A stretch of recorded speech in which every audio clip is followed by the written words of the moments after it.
Oi, pessoal do primeiro, tudo bem? Vamos continuar os nossos estudos sobre o continente americano? Esse capítulo 10 de Geografia 1 vai nos trazer informações de localização, informações econômicas sobre uma das divisões do continente americano, que é a América Central. É importante identificarmos a localização da América Central. Então, vamos lá, ó. É essa parte aqui pequenininha que liga a América do Norte à América do Sul. Ela é banhada a leste pelo Oceano Atlântico, a oeste pelo Oceano Pacífico. E ela é dividida em duas partes, América Central continental ou istmico, que é essa parte aqui que integra a América do Norte e a América do Sul, e um grande conjunto de ilhas que estão aqui localizadas no Oceano Atlântico. Esse slide já nos traz a divisão da América Central. Então, vamos lá. Ela é composta de uma faixa estreita de terra, denominada de istmo, que une o norte ao sul do continente americano, e por um conjunto de ilhas na porção insular, que está a leste, no Mar do Caribe ou Antilhas, que pertence ao Oceano Atlântico. Então, nós temos aqui os países que compõem a América Central continental: Panamá, Costa Rica, Nicarágua, Honduras, El Salvador, Belize e Guatemala. São os países que compõem ali a ligação entre a América do Sul e a América do Norte. E na parte central da América Central insular, nós temos muitas ilhas. Aqui existe o nome das que são consideradas as grandes Antilhas ou as maiores ilhas: Cuba, Jamaica, Porto Rico, Haiti, República Dominicana, e pequenas ilhas que estão ao sul e leste dessas grandes Antilhas. Aí é um número muito grande de ilhas que compõem essa região.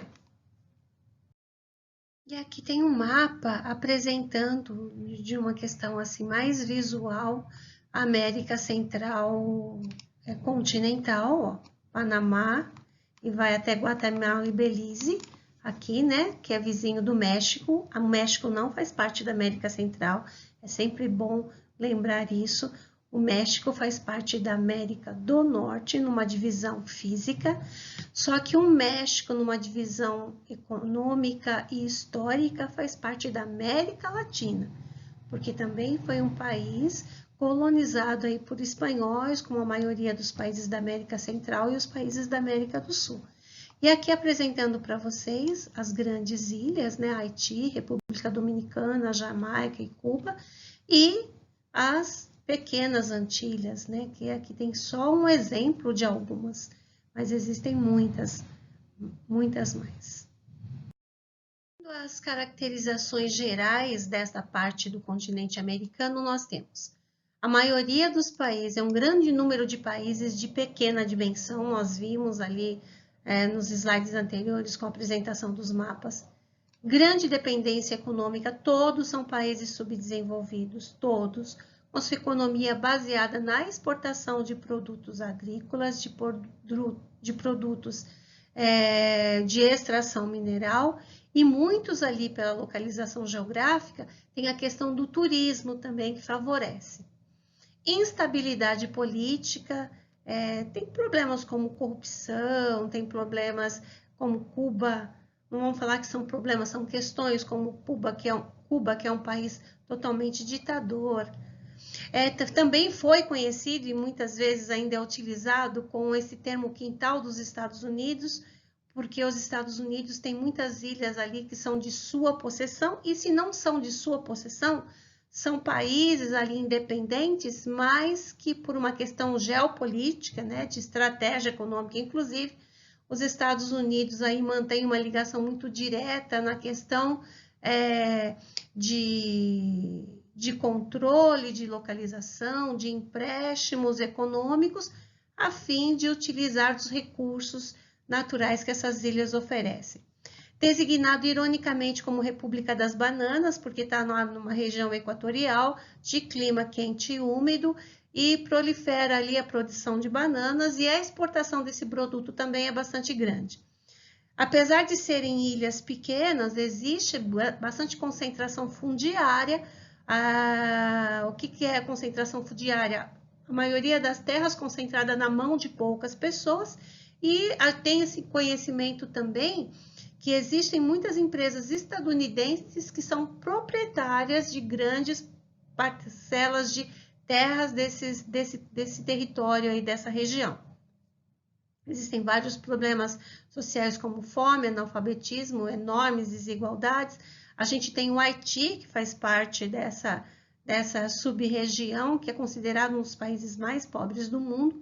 E em relação às características naturais, tem, devido à sua localização geográfica e devido aos aspectos naturais que o envolvem, né, a questão de clima, a questão de movimentação de massas de ar, existem a ocorrência de furacões em relação à atmosfera, vulcanismo, existem muitas ilhas vulcânicas ali, e também abalos sísmicos devido à localização geológica em quebras de placas tectônicas.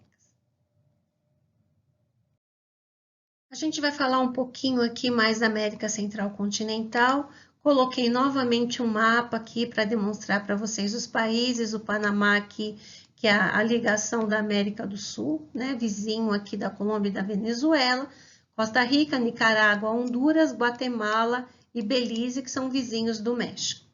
Em termos de características gerais, grande instabilidade geológica, tem a presença de tectonismo, tem a presença e esse tectonismo gera os abalos sísmicos, né, pela questão da localização aí em divisão de placas tectônicas. O relevo é montanhoso, aqui nós temos a Serra Madre Oriental e a Serra Madre Ocidental nessa composição aqui desses países. E no verão e primavera, numa questão de movimento das massas de ar, tem a presença de furacões que envolvem a região. Numa questão de características econômicas, a economia é baseada, né, principalmente na exportação de produtos primários, banana, cacau, café, entre outros, e necessita de capital estrangeiro, por serem países extremamente pobres, necessitam de capital estrangeiro, e principalmente estadunidense, para poder dinamizar essa produção. E devido a essa ligação direta aí com os Estados Unidos, existe uma instabilidade política muito grande, porque os governantes, inclusive, precisam agradar o presidente ou o Congresso estadunidense para estar ali. Se ocorrer alguma coisa, alguma questão que haja uma discussão política mais grande, alguma coisa assim que não beneficie mais diretamente os Estados Unidos, claro que vai ter uma intervenção ali numa questão de derrubada de governo. E aqui apresentando para vocês a América Central Insular, numa questão econômica, nós temos o turismo, por causa da localização geográfica aqui, né? Vamos lembrar que o Equador passa aqui perto e o Trópico de Câncer aqui, então nós estamos numa região aqui intertropical, com climas quentes, quase o ano todo. Isso favorece a questão do turismo, principalmente para a população estadunidense, canadense, que tem um inverno muito rigoroso e aproveita aí para poder fazer as suas viagens para regiões mais quentes e mais baratas. Não vamos falar só da questão da parte norte-americana, mas também alguns países europeus, a população de alguns países europeus, que também tem a mesma questão de invernos mais rigorosos, também transitam bastante por essas ilhas. Até porque tem belezas naturais intensas, extensas, né? É mais barato em relação ao dinheiro deles, é o dinheiro da localização aí das regiões, dessas ilhas. Então, acaba saindo uma viagem barata para eles, né? E também aproveitando aí as belas paisagens que essas ilhas oferecem. Além da questão do turismo, a gente pode apresentar também que nós temos algumas ilhas que são que tem como característica a denominação de paraísos fiscais, que dentro da sua legislação, os seus bancos ou as suas instituições financeiras não requer aí a procedência do dinheiro que lá é poupado, é guardado, é investido, né? Então, alguns países, como as Ilhas Caimã, dentro da América Central, tem essa função aí financeira de paraísos fiscais. E, como já disse também da América Central continental, a economia também roda e se baseia na exportação de produtos primários. O Haiti é visto como um dos países mais pobres do planeta Terra e aqui a gente tem que ele apresenta um dos piores IDHs, ou seja, um dos piores índices de desenvolvimento humano do planeta Terra. Aqui a gente tem um mapa, né, mostrando aí a localização das Grandes Antilhas, Bahamas, que são algumas ilhas que estão aqui mais ao norte das Grandes Antilhas, e as Pequenas Antilhas, que estão aqui a leste e ao sudeste das Grandes Antilhas. Muitas dessas ilhas, são micronações, microilhas. Muitas delas são possessões europeias e estadunidenses. Então, eu coloquei aqui essas informações, só que para que vocês tenham uma ideia aí do nome de algumas ilhas que pertencem às Pequenas Antilhas e quais são os seus países de origem. Hoje a gente não chama mais de metrópole colônia, mas a questão de troca é a mesma, tem o mesmo sentido, só que hoje, para ter um nome assim mais tranquilo, mais atual, nós chamamos de possessões. Agora a gente vai falar um pouquinho sobre Cuba, que é uma ilha da América Central Insular, ali das Grandes Antilhas, e ela sofreu o embargo econômico dos Estados Unidos, até porque se tornou um país socialista aí durante o período da Guerra Fria. Então vamos entender um pouquinho, só um pedacinho desse histórico. Até 1959 existia uma dependência econômica de Cuba diretamente com os Estados Unidos. O presidente da época era Fulgêncio Batista e ele tinha uma integração muito grande com os presidentes estadunidenses.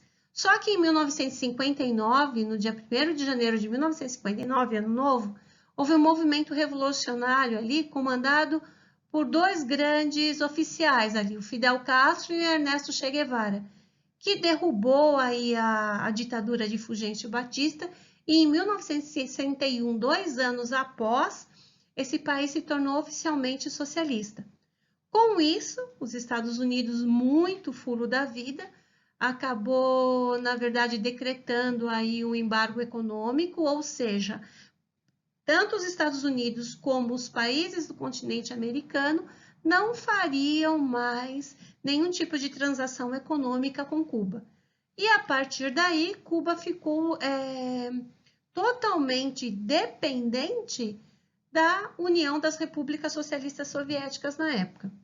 Os primeiros anos, em relação a essa mudança, né, de país capitalista para socialista, com a ajuda da URSS, o governo de Fidel Castro investiu bastante na questão de educação e de saúde e acabou tendo um avanço muito grande. Até hoje, temos aí grandes estudos, grandes universidades, grandes pesquisas feitas na área de saúde que vêm de Cuba, né? Então, nos primeiros anos, acabou tendo um avanço muito grande nessa questão social.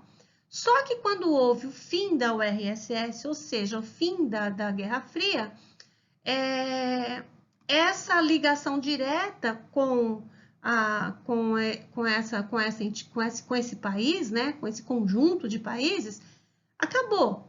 Os países se tornaram independentes, né, politicamente, e Cuba não podia mais contar com uma ajuda tão direta aí da Rússia, porque ela também tinha que começar a cuidar internamente aí dos problemas gerados por quase 50 anos aí nessa questão da Guerra Fria.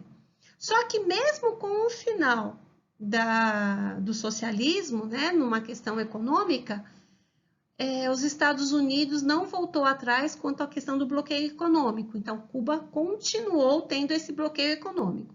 Houve uma aproximação de Cuba com outros países do continente americano, tá? Mas com os Estados Unidos ainda não. Aqui só um mapa para trazer para vocês aí a localização de Cuba, aqui nas Bahamas, que fica aqui ao norte, né? Aqui faz parte das Grandes Antilhas e aqui é o Oceano Atlântico.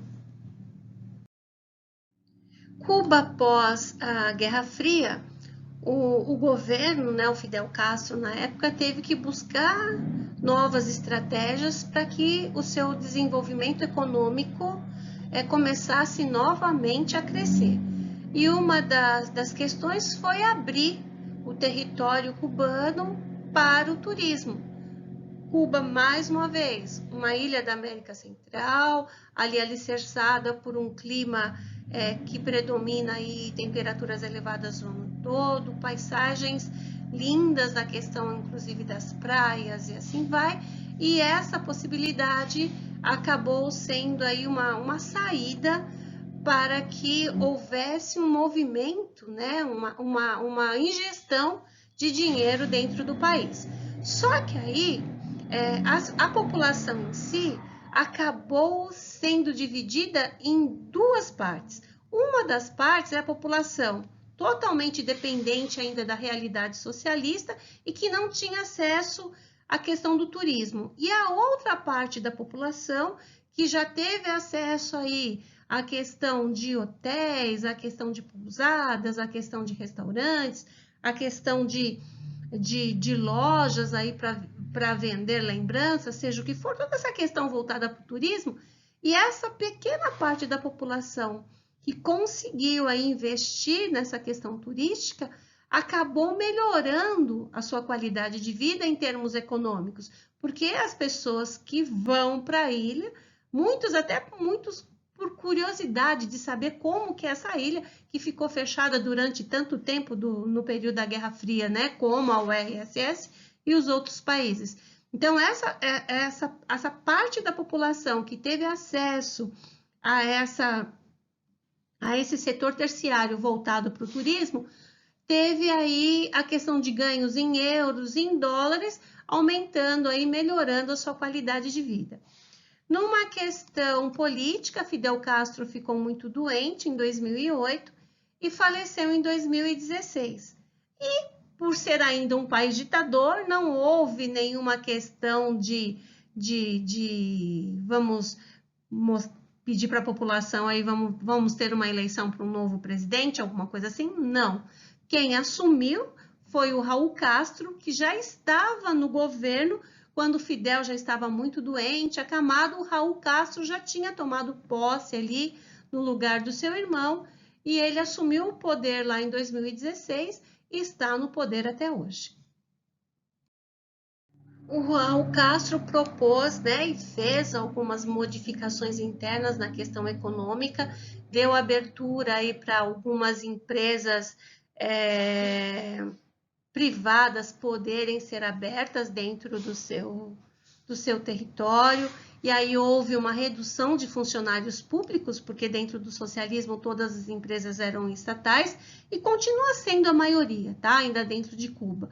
Mas há já hoje um número maior de empresas privadas e de trabalhadores aí que fazem parte dessa questão das empresas privadas. Mas dentro do governo, sempre a questão da lógica socialista, tá? Não tem uma abertura muito grande ainda para o âmbito capitalista. E aí vamos ver que em 2014 houve a construção do Porto Mariel com a ajuda financeira do Brasil, na época os governos do PT, Lula e Dilma ali, né, ajudando numa questão muito direta Cuba. Raul Castro e Barack Obama tiveram aí um reencontro, discutiram algumas coisas para tentar retomar aí a questão das relações comerciais e dois acordos aí foram, na verdade, implantados. O que os Estados Unidos teria que fazer dentro desse acordo? Teria que voltar que instalar dentro de Cuba a uma embaixada estadunidense. em Havana, que é a capital de Cuba. E teria que libertar 3 cubanos que estavam presos, considerados que eram espiões dentro de território estadunidense. E Cuba libertaria um presidente americano também, que durante aí essa confusão da Guerra Fria, esse momento da Guerra Fria, ele estava preso em seu território. Então, se começou algumas negociações ali, né, nesse período, mas elas foram encerradas a partir do momento que Barack Obama deixou o governo estadunidense e adentrou o presidente atual. E aqui eu trouxe só para dar uma dimensão mais física daquilo que foi dito, Raul Castro, Dilma Rousseff, aqui a localização da construção do Porto Mariel, que foi com a ajuda de investimentos brasileiros, em 2009, depois em 2019 já com toda a construção, né, pronta, e aqui uma imagem mais clara desse porto. E com isso nós terminamos o capítulo 10, que fala e nos traz algumas características da América Central, tanto continental quanto insular. Lembre-se, por favor, que o México não faz parte dessa divisão. Eu estou novamente enfatizando isso, porque é um dos grandes erros, né? Uma das grandes dificuldades que os alunos têm em relação a essa questão da divisão em América do Norte, América Central e América do Sul, tá? Ficarei à disposição no período de aula para qualquer dúvidas que venham a surgir. Fiquem com Deus e até a próxima aula.